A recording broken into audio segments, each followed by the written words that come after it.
Hello and welcome to my channel. Today I'm going to be showing you guys how to make boysenberry pie ears. So what you'll need is the flowers, the felt, two different kinds, and the headband, and a piece of cardboard. The headbands, you want to make sure that they're pretty thick. You don't want to use the thin ones. And these headbands I actually got on sale. They were clearance at CVS for $1.74. And the original price is like $5 or something like that. So definitely check for bargains whenever you're getting headbands. So you definitely want the thick ones. It's going to have a better hold and be more stable. And I do use a template of previous ears that I actually have.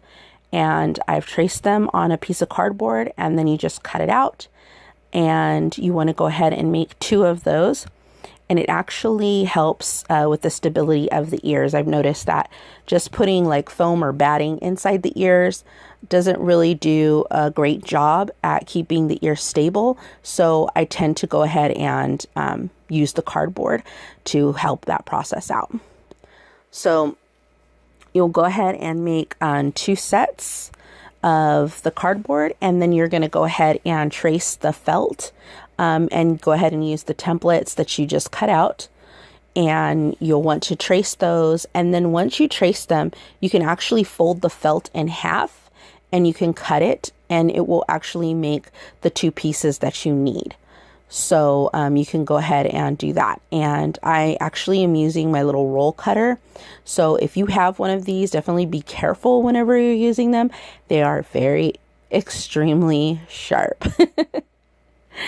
So I'm actually making these ears because we are getting ready to go to the Boysenberry Festival at Knott's Berry Farm in a week.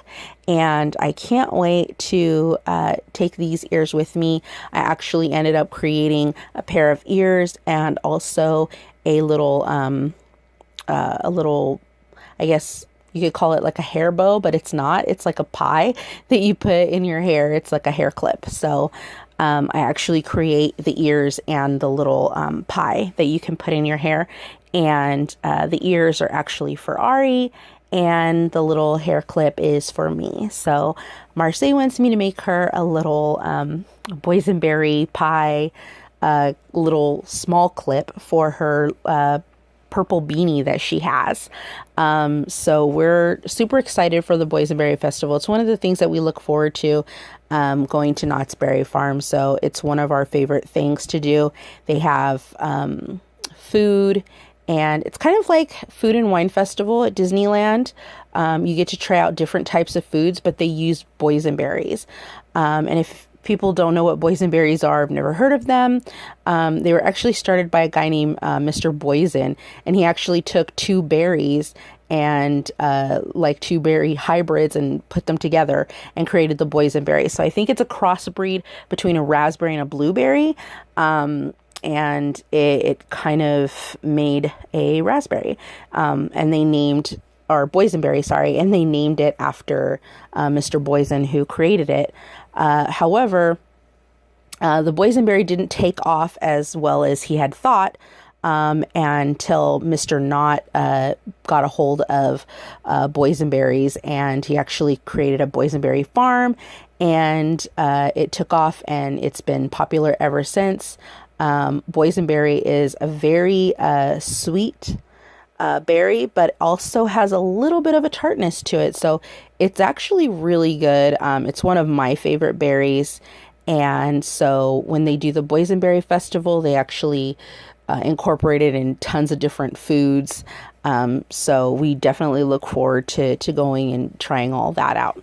So what you're going to do is you want to make sure that you glue the board onto the felt, and you want to leave some room just so that whenever you stuff it with batting, as you can see me putting my fingers in there, you want to have a little bit of give so that whenever you stuff it with the batting, it's not super tight where you can't get the batting in there, because if you do make it tight, it's going to really look weird. It's going to end up with creases and things like that. And you want to keep the bottom part open so that you'll be able to stuff that batting into there.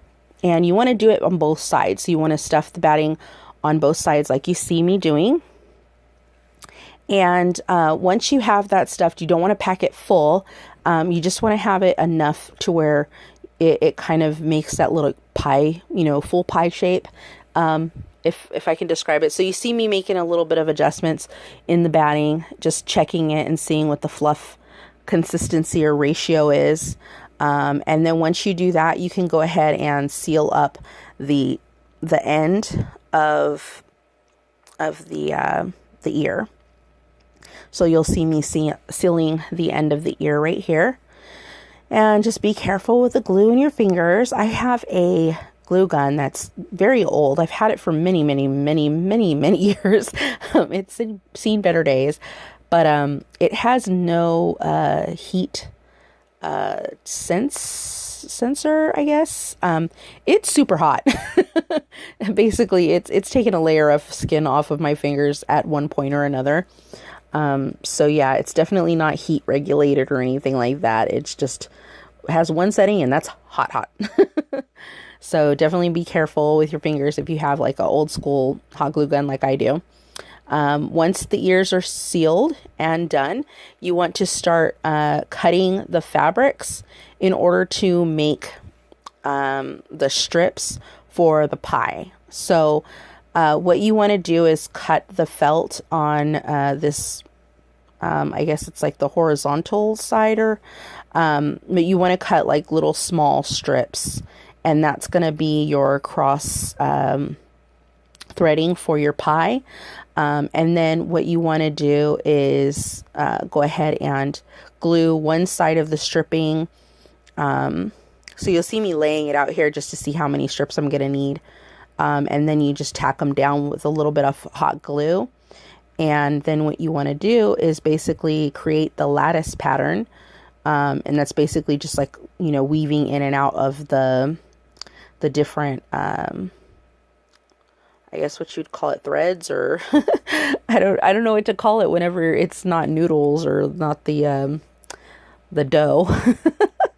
It's felt. So you'll just do like this crisscross pattern where you're like over under. Pie makers will understand what I'm talking about.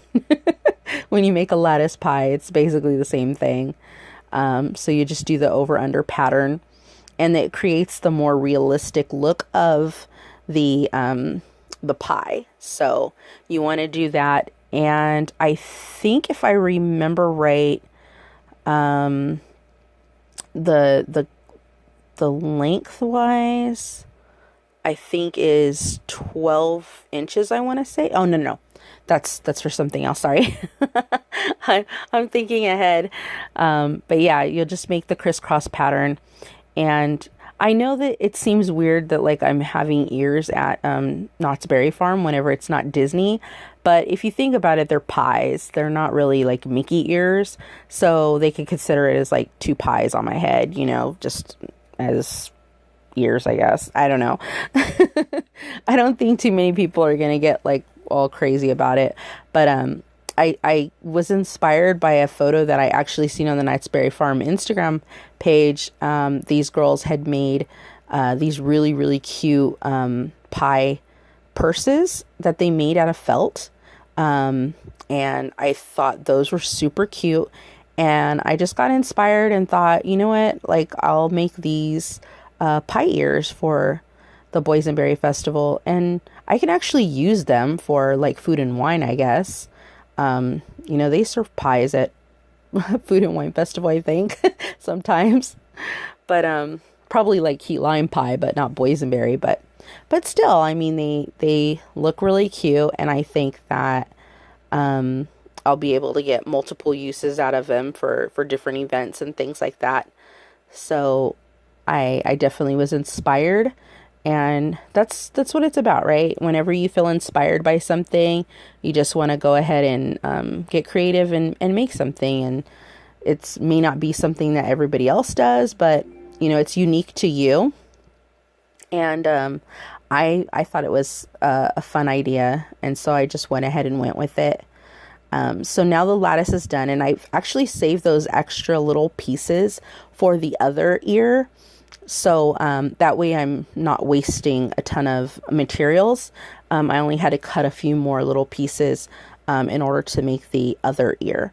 So definitely save up your little strips that you use, like the excess that you cut off, because you can use those for the other ear. So now that you see the lattice pie, we'll go ahead and make a secondary one. And I'm showing you there that you don't have a lot of room to make the crust. So what you're going to do is you're going to use the lengthwise now. Before we're using horizontal wise for the lattice.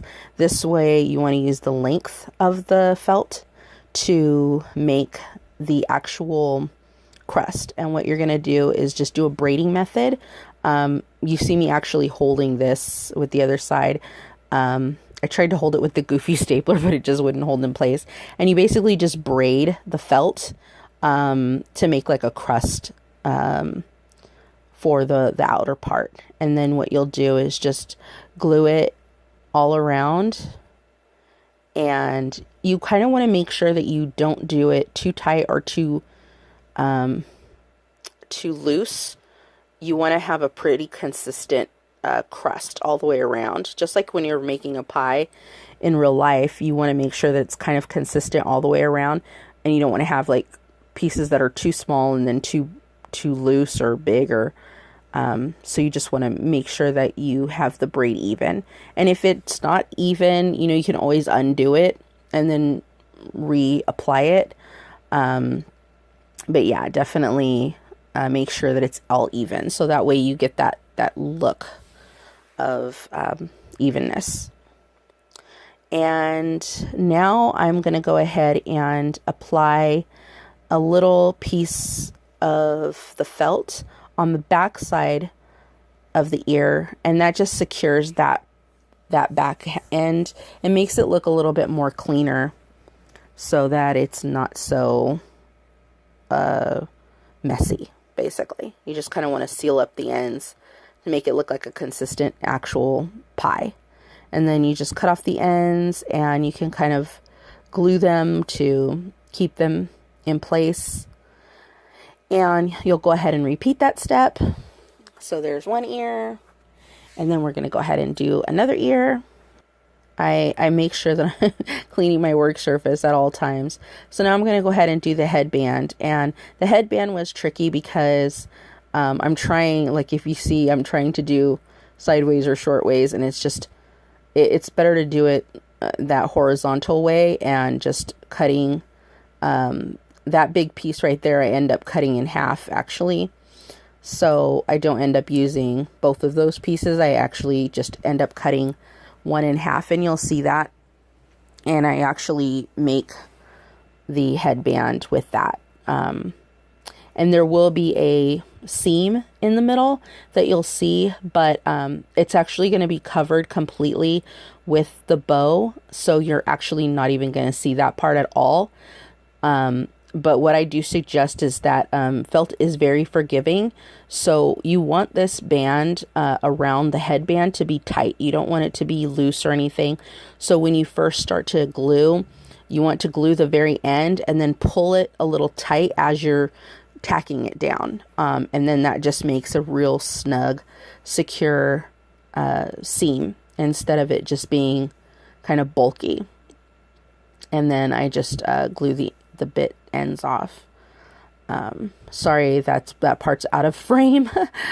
It's kind of hard to see if you're capturing everything from the video when you're just actually just making it and putting it together. So eventually I want to get a camera that goes overhead so it films me from above instead of it being from the side. So hopefully I'll be able to get that, but for now this will have to do. It's a little out of frame, and I apologize. I promise the next one will be better. I'll just keep checking and making sure that I'm in frame whenever I'm putting things together. But yeah, you just go ahead and tack the ends off and then cut the excess, seal the end, and just make sure that the headband Looks nice and secured.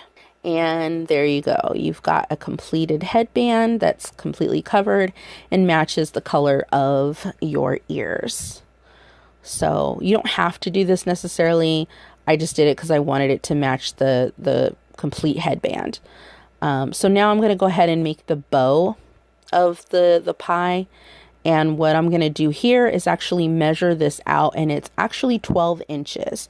So you will measure out 12 inches of ribbon twice. So you'll need 2 strips of ribbon that are 12 inches long. And then you'll cut that and you'll fold it in half. Now I like to use the ribbon that has the little wire on the outside. It makes it for, like, it's more pliable, and you're able to actually, like, move it around and manipulate it like how you need to. So you just fold it in half, and then you'll tack it into the center just with a little dab of glue. And then what I like to do is pinch the ends to make the bow. So you'll see there that I end up cutting it because it's not as it was a little long, so I'm doing exactly 12 inches now. So that's why I told you 12 inches, because I actually had done it 13 and it just didn't look right. The bow was way too big. So it's exactly 12 inches. So you guys don't make the mistake I did. But yeah, you'll just do it in the middle and then fold it and add some glue on both sides. And then you're going to pinch the bow to get that look. So what you do is just a little bit of glue in the center, pinch it, put glue at the ends, pinch it back, and it makes that kind of a bow look. And then once you do that, then you want to go ahead and stick the 2 pieces together like so, and then you'll add another piece of ribbon and just wrap it around to make that center part of the bow, and also to tack them both together in place. And once you do that, you have your bow. Again, sorry, this is out of frame. I literally thought I was in frame, but apparently not. So there's the bow. And see how you can manipulate it and, like, move it around a little bit. You can kind of play with it a little bit with the wire and make it a complete bow. So I go ahead and do that. And then now I'm going to go ahead and assemble the ears, and you can tack them on however you want. Now my daughter, when she seen the bow, or she seen the ears, she said, they're too close together. But I didn't want them to look distinctly like ears. If I put them too far apart, they would definitely look like Mickey ears, and they would just be way too distinctive. And we are not going to a Disney park. So I just wanted them to be like 2 pieces of pie, kind of like on my head with, a bow in the middle. So I do put them fairly close together. If you want them to look like Mickey ears, all you have to do is separate them a little bit. I want to say it's like a 1.5 or 2 inch gap between the 2 ears in order to make proper Mickey ears. So just for rule of thumb, you definitely want a gap whenever you have Mickey ears for actual Disney. So these aren't Disney ears, so that's why I didn't do that. So I've went ahead and completed tacking them on, and if you can see how they're not separated. I mean, they are, but not like Disney ear separated. And then I wanted to go ahead and I wanted to add boysenberries, but like nobody has boysenberries. Like no craft place has boysenberry, like fake boysenberries you can stick on there. So I just went ahead and did flowers. So I wanted to check and see like where I wanted to apply them. And I kind of played with the placement and just went ahead and went with it. So I think that the flowers are cute. It adds like that little country feel. And I really, really liked them. So I'll show you the finished product afterwards. There they are. And those are my boysenberry pie ears. I hope you guys enjoyed this video. And make sure you like, subscribe, and comment. Thank you for watching. Bye.